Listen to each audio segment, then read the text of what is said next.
Bueno, estamos esperándolo a César Gas a ver si nos escucha y se puede comunicar con nosotros. César, ¿estás ahí? Sí, perfecto. Ah, buen día. ¿Cómo va? ¿Qué tal? ¿Cómo andan? ¿Qué tal, Rubén? ¿Qué tal? Estamos tratando, particularmente estoy tratando de analizar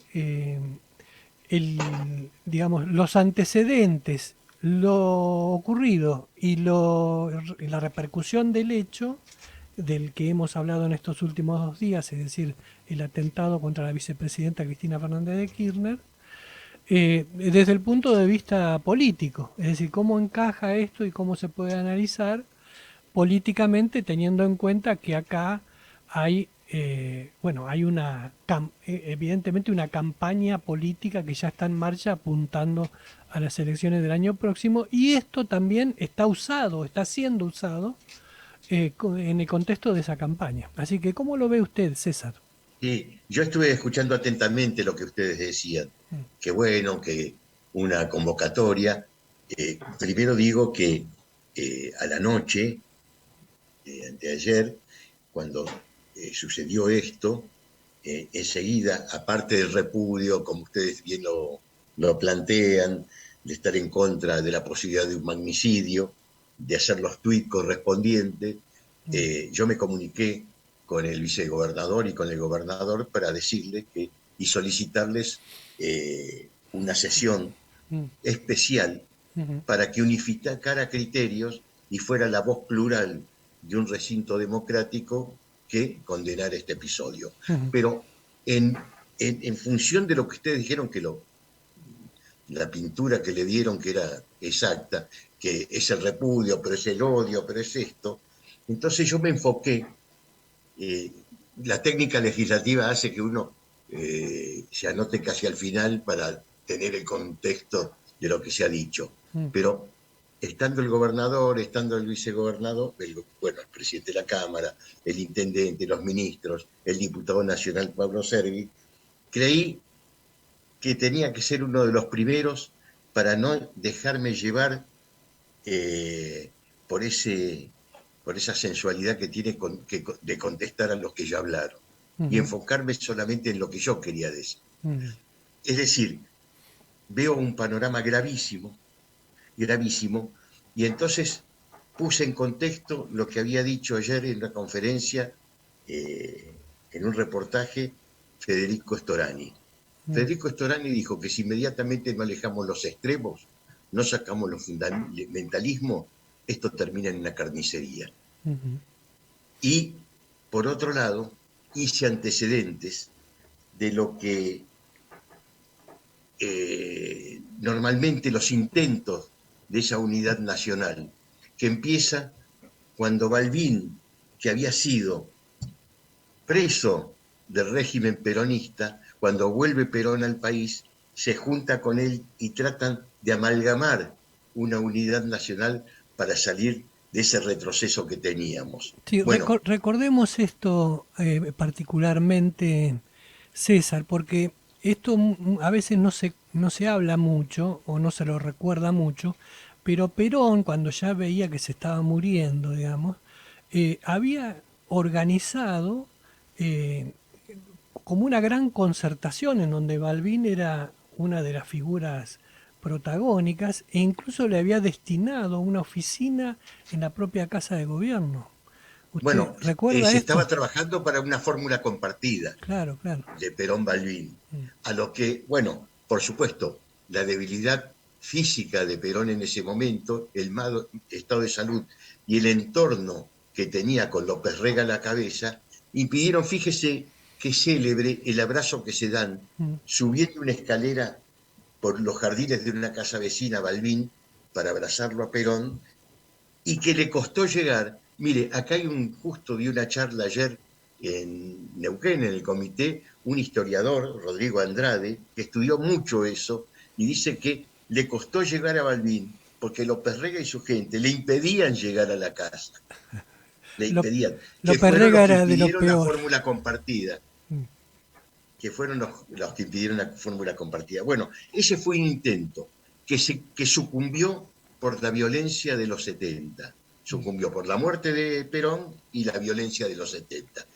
Después hubo otro ensayo de custodia de la democracia que fue en Semana Santa, cuando todo el pueblo sale y evita no que destituyan o que defiendan a un presidente de la República, sino a las instituciones democráticas del país. Bueno, Y esto en el sucede. balcón de la Rosada, de donde habló Ricardo Alfonsín, Raúl Alfonsín, después de conjurado el Sí. intentona, estaba la oposición, ¿no? También. Estallean alguna gente de la oposición, como Cafiero Mm. y algún otro, pero no eran todos. No eran todos, No pero eran todos. había peronistas, digamos. Así. Pero este otro intento de consolidar la democracia y ver cómo se conjugan los distintos factores para, no digo llegar a esa tremenda frase que es la unidad nacional, sino por lo menos acuerdos básicos de gobernabilidad, se diluye rápidamente porque la CGT le manda 13 paros generales, Mm. la situación económica no era la de hoy, que están los commodities en este nivel, Mm. sino la verdad que estaba pauperizado, veníamos de muchos años de decadencia, y bueno, Alfonsín lo que hizo es garantizar, pagando todos los costos políticos, garantizar la democracia, que es la más larga que tenemos en Argentina en toda nuestra historia. Claro. Bueno, es eso, esta referencia histórica que hace usted de contexto, alumbra un poco lo que está pasando ahora, digamos, aunque más que nada por contraste, ¿no? Sí, bueno, a eso me referí, entonces no me parecía que algún discurso un poco desafortunado, si yo hubiera hecho la intervención más tarde, me hubiera llevado por las ganas de contestar. Quise hacer esto al principio, quise marcar un rumbo y con estas palabras de Storani también quería marcar la dificultad y el enorme peligro que hay. Usted fíjese, Boyi, no sé, las bombas contra Alfonsín no explotaron, el revólver no detonó, habla de la precariedad que tenemos en la Argentina también, Sí, no sí. solamente para el oficialismo, sino para la oposición. Mm. Bueno, pero si hubiera sucedido el magnicidio, hoy la Argentina está envuelta en un río de sangre y Probablemente. nosotros tenemos que evitar todo esto. Mm. Tenemos que evitar que esto suceda, tenemos que ver cómo. Sí, sí, lo escucho, lo Ahí no escucho. tengo retorno de ustedes, ¿eh? No tengo retorno. Está como congelada la imagen. Se le ha cortado, César. Ahora sí. ¿Me escucha ahora usted? No, sí.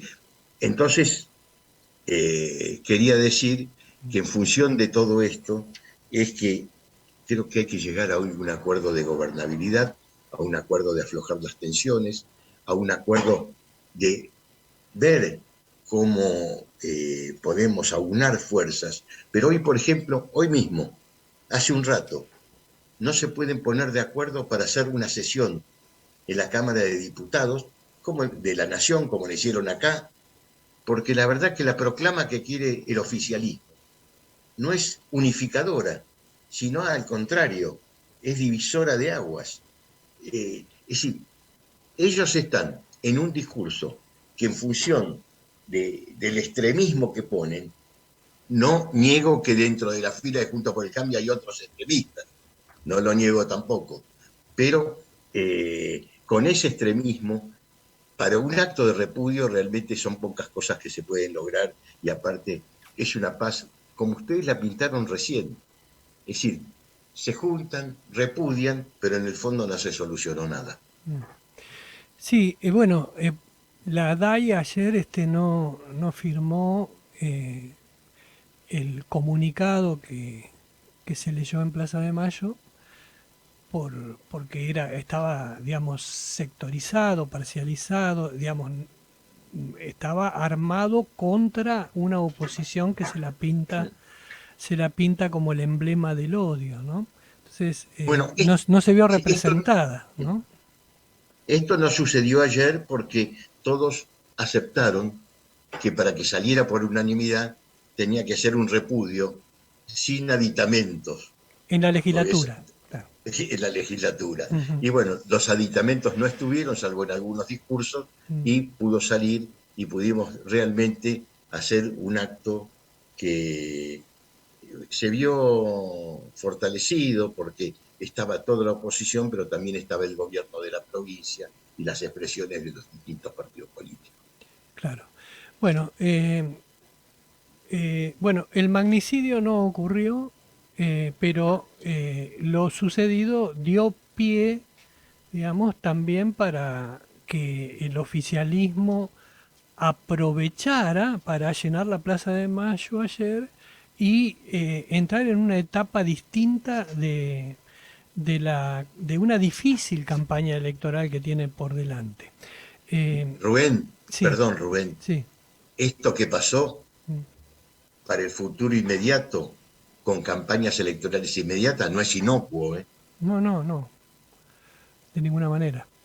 Pero el fantasma de la violencia y del desborde de la situación social está permanentemente, creo yo, en Argentina porque tiene raíces estructurales serias, y la pobreza, la inseguridad, son factores que están jugando desde hace mucho tiempo, no desde ahora, digamos, pero todo esto se tuvo como un rápido incremento político a partir de la acusación del fiscal Luciani, o me parece a mí.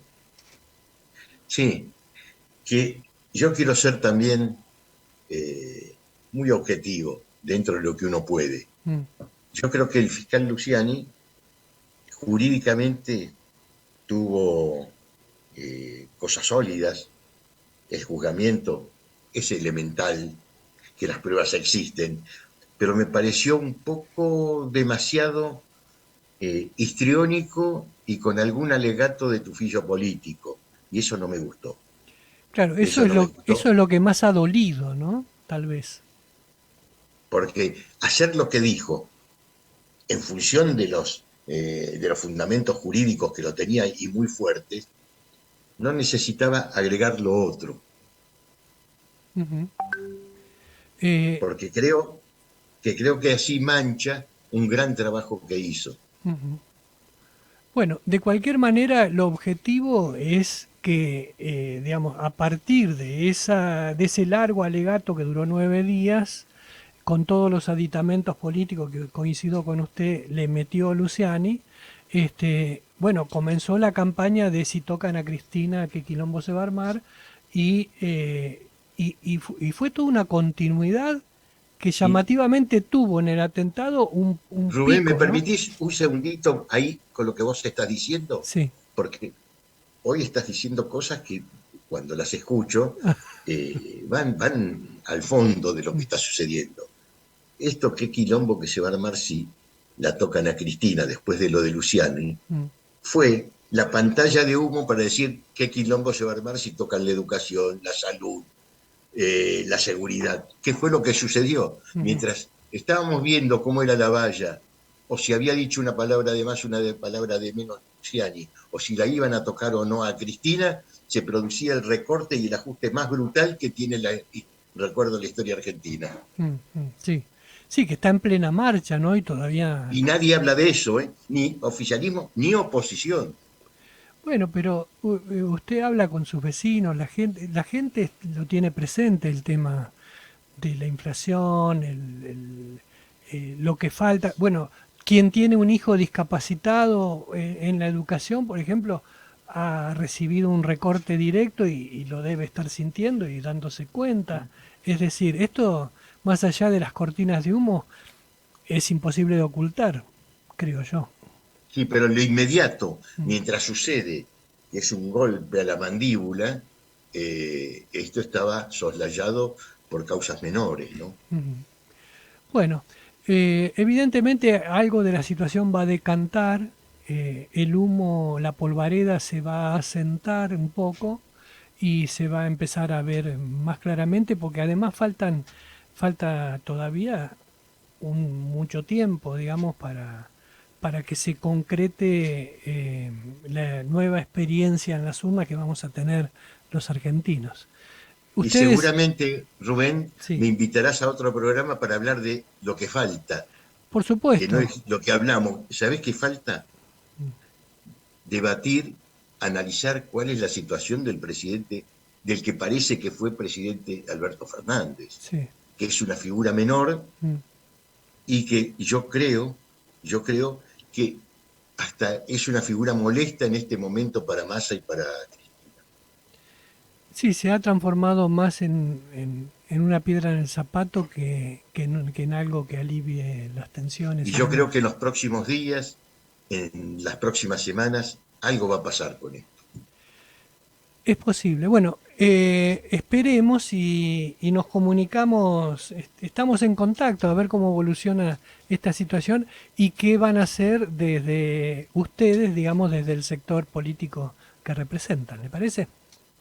Bueno, muchísimas gracias, muy amables, Bueno, y bueno, sigamos con estos asuntos tan importantes para la política, tan importantes para el país, pero que en el fondo tendría que llevar alguna solución, algún pensamiento alto, algún cambio cultural, que es lo que le falta a los argentinos, ujú. que la conducta que tenemos se modifique para hacer ese cambio cultural y no estemos transitando siempre las orillas de las miserias, las orillas del enfrentamiento, y en un país y en la provincia como la tenemos, una provincia tan rica y un país tan rico, como siempre decimos, fortalecer las riquezas humanas, elevar los valores humanos para que esto pueda ser traducido en prosperidad. Muy bien, gracias César Gas. Bueno, muchísimas gracias a ustedes. César Gas, entonces diputado de la provincia de Neuquén, miembro de la Unión Cívica Radical desde hace mucho tiempo. César Gas fue perseguido en la dictadura, tuvo sus problemas. En la dictadura, digo, del 76 al 83. Y bueno, tiene una larga trayectoria en la política, de la política nacional y en la política neuquina.